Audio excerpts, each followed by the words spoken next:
acara-acara seperti pergi tunggal ya, hiburan, termasuk juga ini adanya emosi yang tidak bisa dikontrol, labil dan tidak bisa dikontrol dari masyarakat ini menjadi penyebab dari terjadinya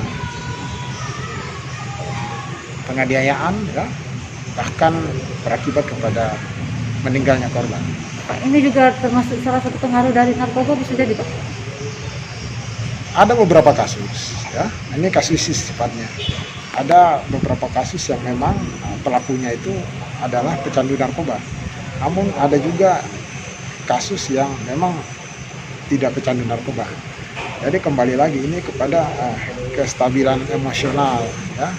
Makanya selalu saya sampaikan bahwa di Kabupaten Oki ini perlunya sentuhan keimanan ya, sentuhan moral pada masyarakat kita, khususnya di masyarakat-masyarakat yang terisolir, maksudnya yang jauh dari pusat perkotaan.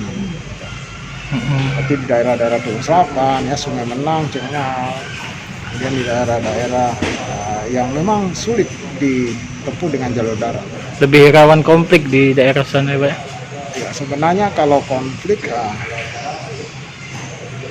pribadi ya, kemungkinan itu besar sekali terjadi.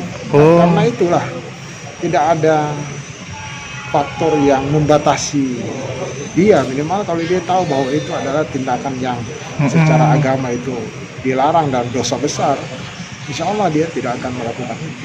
Makanya perlu ada kerjasama dari semua stakeholder ya, untuk bagaimana kita membina masyarakat kita agar tidak cepat melakukan hal-hal yang melawan hukum. Pak, dari total 4 itu Pak, yang udah terungkap berapa Pak? Yang pelakunya udah ditangkap? Ada 3. Ada 3. PR kita yang satu. terakhir ini sementara masih kita lakukan pengejaran. Pak, ada hubungannya dengan Lebaran nggak Pak? Kok sebelum puasa aman-aman, kok setelah puasa? Itu masih kita dalami ya. Masih kita dalam. Jangan lupa subscribe, share, komen, dan like ya.